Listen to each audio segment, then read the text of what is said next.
No mais, hein? O Marcelo Correge acompanhou e a gente vê agora como foi Milionários e Flamengo. Uma onda azul em movimento. Inicialmente em direção ao estádio para chegar a tempo de um jogo às 5 da tarde de um dia de trabalho em Bogotá. Vamos vencer por 3-0, disseram esses dois. Agora, impressionante mesmo foi a onda azul lá dentro do El Campín. O estádio tremia.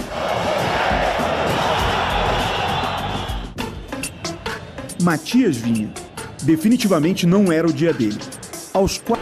Por sinal, o BH só não abriu o placar porque o Monteiro estava com o reflexo em dia. O Flamengo até deu a impressão de que ia dominar o jogo, mas de repente passou a ser dominado. O Milionários usou a cabeça para mudar o rumo da partida. Após mais um erro do Vinha no campo de ataque, o time colombiano ainda teve esse contragolpe, no qual o argentino Jordana fez o compatriota Rossi trabalhar. O treinador do Milionários, Alberto Gamero, tinha certeza de que a celebrada defesa do Flamengo, há 12 jogos sem levar gols, não era perfeita. E sempre la manifesté a ellos donde...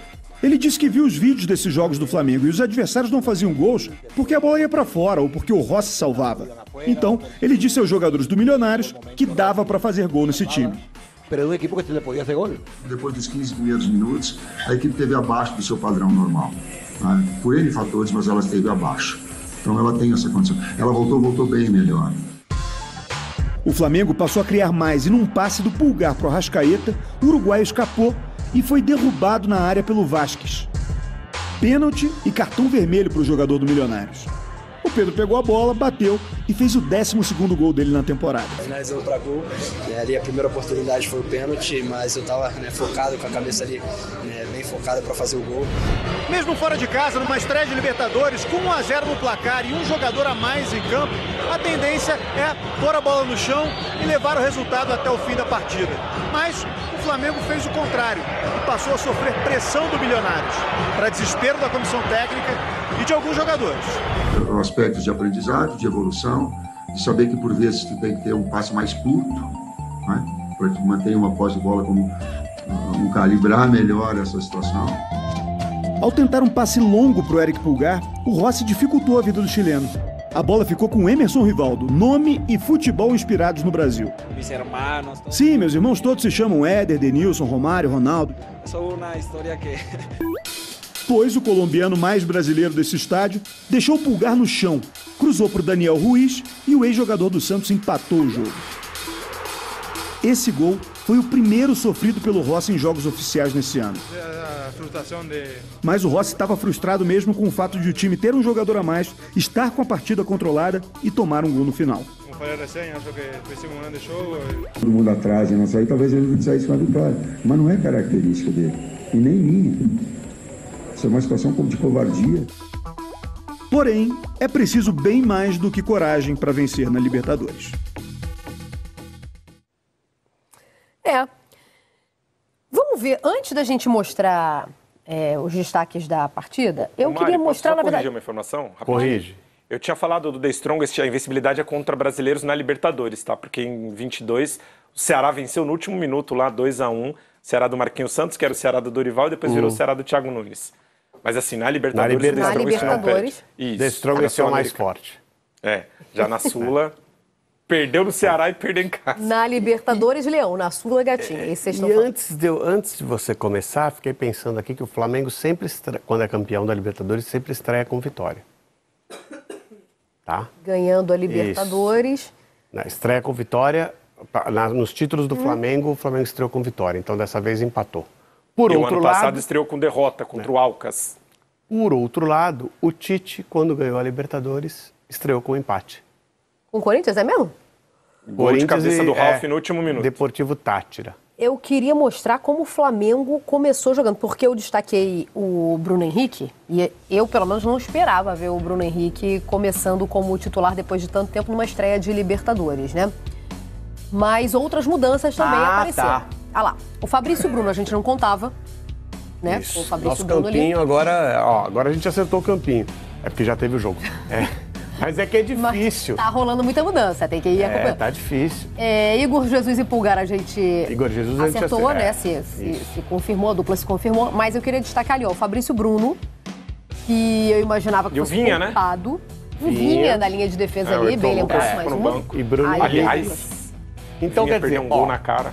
o Flamengo poupou mais do que a gente imaginava que É isso ia aí que eu poupar. queria falar. Uhum. Milionários não poupou, porque Milionários não precisa poupar. Mas bilionário também não precisa Milionários poupar. vai lá e gasta o que achar que Bilionário tiver que também gastar. não costuma E aí poupar, o não. Flamengo ficou devendo, né?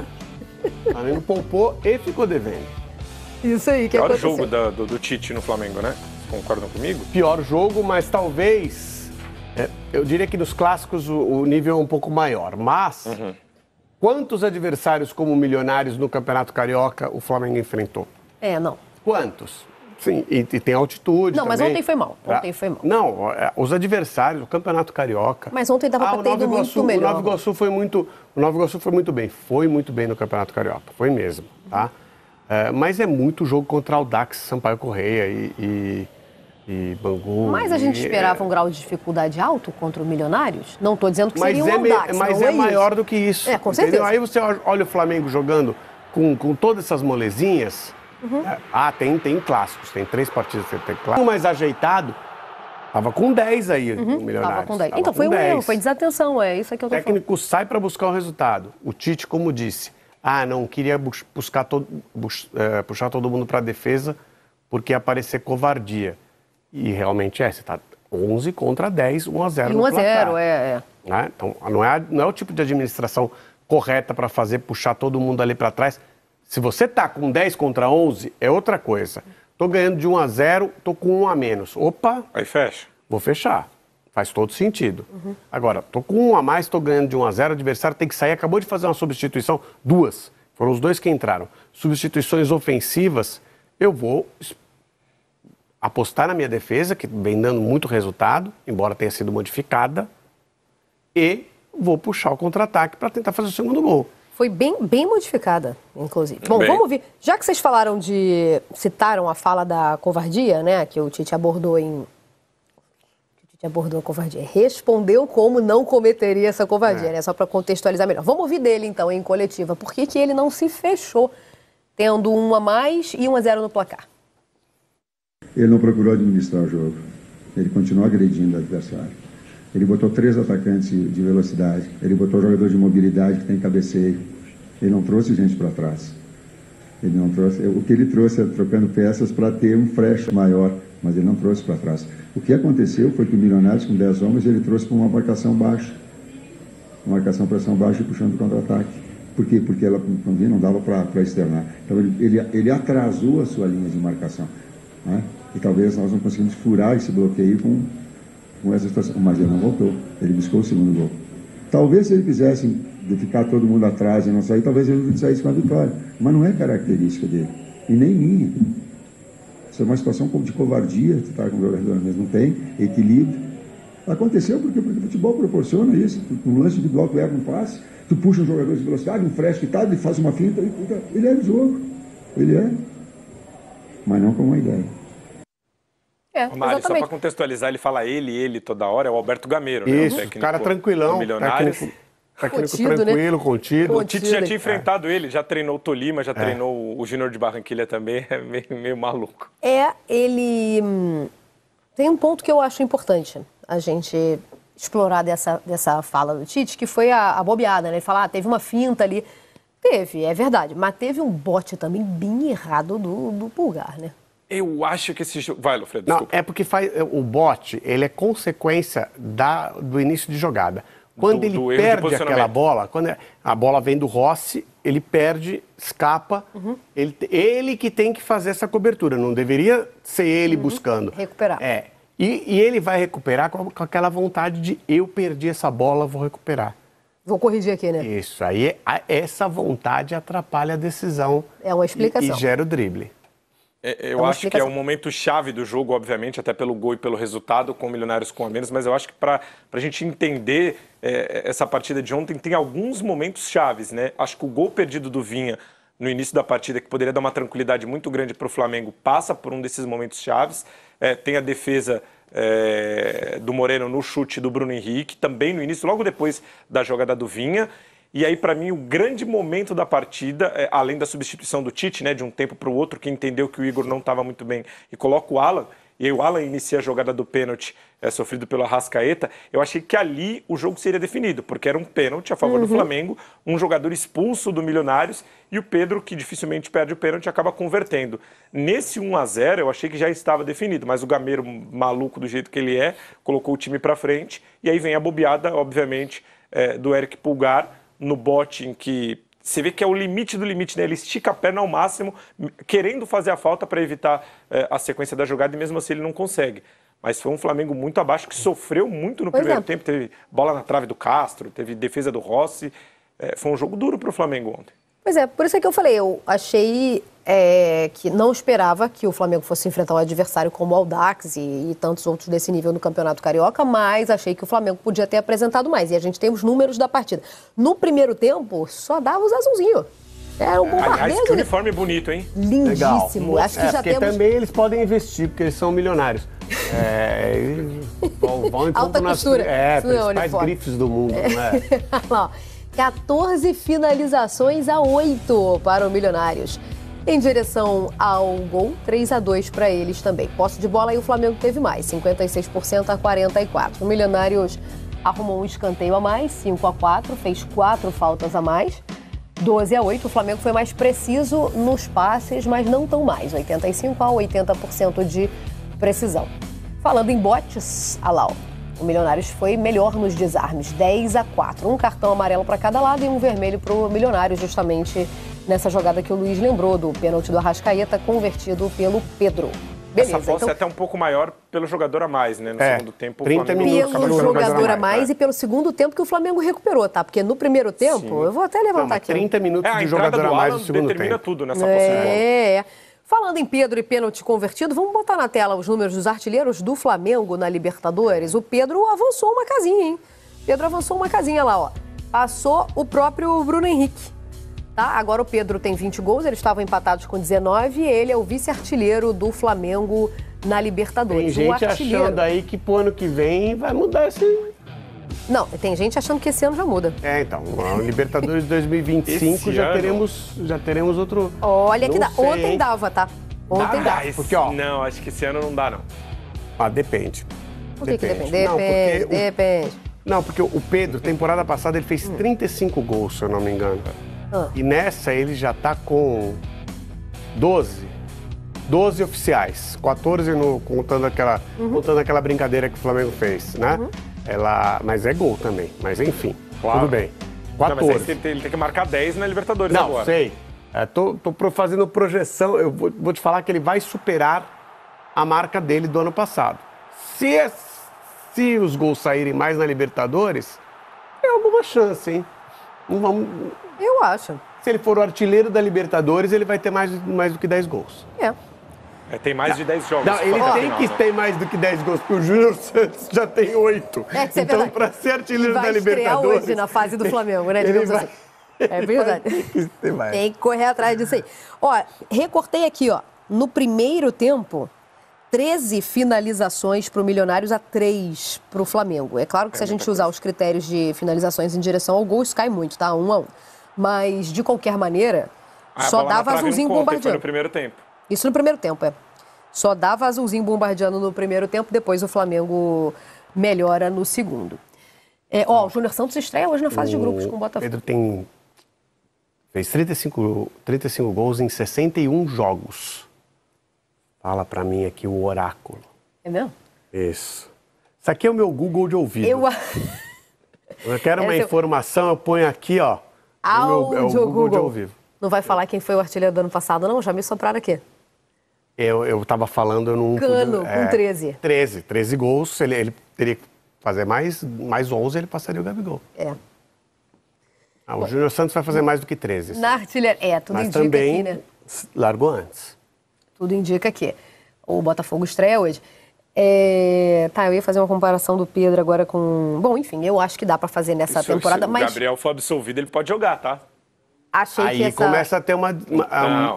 essa largada seria... O número de minutos que o Gabriel tá jogando, vai ser difícil ele fazer muito gol. Vamos no GE, tem um desdobramento, tá? Tem um desdobramento. Vamos lá no nosso GE.globo, já que estamos falando de Gabigol, olha lá. Defesa de Gabigol, do Flamengo, entra com o pedido de efeito suspensivo. Ele está suspenso até dia 7 de maio de 2025 por tentativa de fraude a exame antidoping. A gente estava na expectativa para que esse recurso, para que a defesa entrasse com esse recurso na segunda, né? Acabou sendo ontem, beleza, agora vamos aguardar mais desdobramentos dessa história, mas estamos nesse pé aí. Então, o pedido de efeito suspensivo já foi feito, certo? Queria falar sobre o Arrascaeta, porque nesse jogo aí, é que a gente falou sobre isso no caso do Grêmio, e aí a gente fala de um caso muito extremo, né? Que ali é altitude de verdade, né? Ali a gente está falando de quase 4 mil. Altitude também é altitude. É que perto de La Paz é um negócio, tem Potosí, tem Oruro, tudo na Bolívia, né? Que é pior que La Paz ainda, pior do que La Paz. Mas La Paz tem muito mais jogos, você tem muito mais chance de enfrentar um time de La Paz do que de Oruro, do que de Potosí. Os principais times estão lá, né? Então La Paz seria o pior lugar para se jogar dentro da normalidade, né? Não. Sabe que ontem eu me peguei pensando... Dentro da normalidade. Daquela ali, bem particular. Ontem eu me peguei pensando, por causa do negócio do Textor, da inteligência artificial, do estudo de padrões, eu tenho essa curiosidade. Será que existe um padrão para altitude e um padrão para nível do mar? Na inteligência artificial? Se dá para traduzir. Dá para traduzir. Tenho essa curiosidade, se dá para a gente mensurar, porque ontem eu achei que... Na parte fisiológica, você diz, mano? Não, na parte fisiológica você tem marcadores, né, fisiológicos, mas do jeito que ele diz que fez, né, que a empresa fez, né, que a leitura foi por imagens aéreas, e aí comparando padrões de jogos e tal. Eu fiquei com essa curiosidade, mas enfim... Só porque eu estou sugestionada pela declaração do Textor. O problema é você pegar... Não, porque ontem eu achei muito abaixo. O problema é você pegar dados de inteligência artificial e analisar como burrice natural. Pior Entendeu? Do que inteligência artificial, tá bom. Mas o Arrascaeta falou sobre isso, tá? De qualquer maneira, foi tema de entrevista. E quem falou sobre a altitude e a influência dela ou não foi o Arrascaeta, hein? Melhor em campo, na minha opinião. Vamos ouvir. O tempo da bola fica mais curto, o domínio também tem que ser melhor. E a gente acabou tendo pênalti por isso, por o tempo agora foi rápido. E como falei, a gente depois tentou jogar, quando criamos um pouquinho mais espaço, se eles estavam com um jogador a menos. E bom, é parte do futebol, a gente não pode abrir mão do que a gente está fazendo esse ano. Continua melhorando desses erros. E bom, o primeiro jogo a gente tem que ir com tudo para o próximo lá no Maraca para ganhar. No Maraca é muito bom, né? Eu gosto do Arrasca. Arrasca no Maraca. Arrasca no Maraca. Tá vendo? Já observou aí o Arrascaeta um tempo de bola diferente, que tem mesmo, né? Mesmo numa altitude menor do que a que foi submetida o Grêmio, né? Então, 2.600 já tem alguma influência. Achei, de novo, por isso é que eu falei do padrão. O Flamengo, mesmo jogando nessas circunstâncias, mesmo não pegando um adversário nível Audax ou qualquer outro, né, de menor expressão no campeonato estadual, achei que foi bem mal ontem. Achei que podia ter voltado melhor. Eu já fui a Bogotá, não senti nada, mas também não corri. Eu fiz isso. Fiz em Quito. Não recomendo, tá? Não recomendo. Mas Cidade do México sem correr eu já senti. Sentiu? Eu acho que... Eu nunca fui para altitude. Eu acho que depende também do clima. Não é só questão da altitude. Se o clima está mais seco, também pode ter outros aspectos que atrapalham. Agora vamos de Corinthians então, hein? Depois de quase... Quero pedir aqui a contribuição de todos para que se inscrevam no nosso canal aqui no YouTube.